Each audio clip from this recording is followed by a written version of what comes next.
মুস্তাফা কামাল আজহাৰী আৰু সত্যৰঞ্জন বৰা দুয়োগৰাকী আকৌ এবাৰ একত্ৰিত হৈছে। এই মুহূৰ্তত আমি আপোনালোকক জনাব বিচাৰিছোঁ যে মুস্তাফা কামাল আজহাৰী আৰু সত্যৰঞ্জন বৰা একত্ৰিত হৈছে। দুয়োগৰাকীয়ে অংশগ্ৰহণ কৰিছে শৈক্ষিক আৰু আধ্যাত্মিক অধিৱেশনত।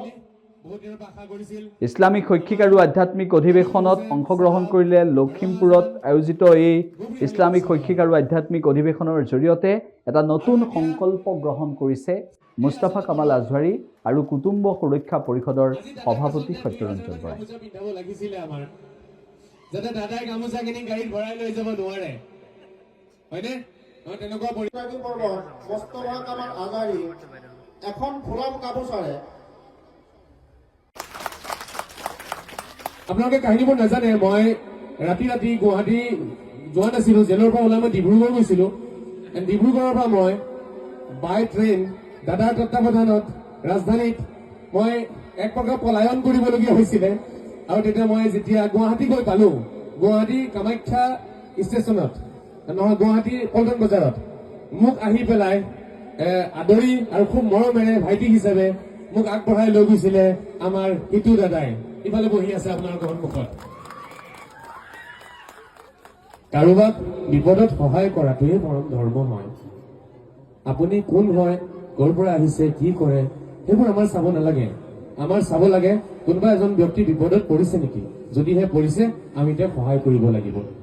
তেখেতৰ বাসগৃহত কামাখ্যা মা কামাখ্যাৰ মন্দিৰৰ তলতে, সেই শুৱনি পাহাৰৰ ওচৰতে মই প্ৰায় এসপ্তাহ তেখেতৰ তত্বাৱধানত, তেখেতৰ মৰমৰ ছায়াৰ তলত মই এসপ্তাহ গুৱাহাটীত থাকিছিলো। এবাৰ আকৌ হাত চাপৰি বজাই দিয়ক সকলোৱে। মই কি খাম, কি পিন্ধিম, ৰাতিপুৱা টোপনিৰ পৰা উঠি তেখেতে আগতে চাহ ব্যৱস্থা কৰে। আজহাৰী চাহ চাহ ৰেডি, আজহাৰী চাহ পানী ৰেডি গা ধুবলৈ কাৰণে। মোৰ চকু পানী ওলাইছে তেতিয়া, মোৰ চকু পানী ওলাইছে যে আচলতে এয়া অৱতাৰ শ্ৰীৰামৰ আদৰ্শ হয়। এবাৰ হাত চাপৰি বজাই দিয়ক। এয়া অৱতাৰ শ্ৰীকৃষ্ণৰ আদৰ্শ হয়। এয়া আমাৰ অসমৰ জগতগুৰু শ্ৰীমন্ত শংকৰদেৱ গুৰুজনাৰ আদৰ্শ হয়। আৰু এবাৰ হাত চাপৰি বজাই দিয়ক আপোনালোকে। গতিকে ভাল লাগিলে, ধন্যবাদ আমাৰ শ্ৰী হিতু দা, ধন্যবাদ জনাইছো আজি আহি আমাক সকলোকে আপোনাৰ দৰ্শন দিয়াৰ বাবে। এতিয়া আমাৰ মাজত উপস্থিত আছে হীৰেন দাদা ডাঙৰীয়া। তেখেতক এখনি ফুলাম গামোচাৰে সম্বৰ্ধনা জনাব আমাৰ হীৰেন দাদা। যিহেতু চবকে বেছিকে চিনি নাপাওঁ সেইকাৰণে ক্ষমা কৰিব।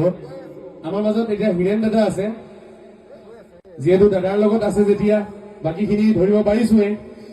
গতিকে হীৰেন দাদা ডাঙৰীয়াক সম্বৰ্ধনা জনাব এখনি ফুলাম গামোচাৰে আমাৰ হাফিজুৰ ৰহমান চাহাবে। হাফিজুৰ ৰহমান চাহাবে, হাফিজুৰ ৰহমান চাহাবে।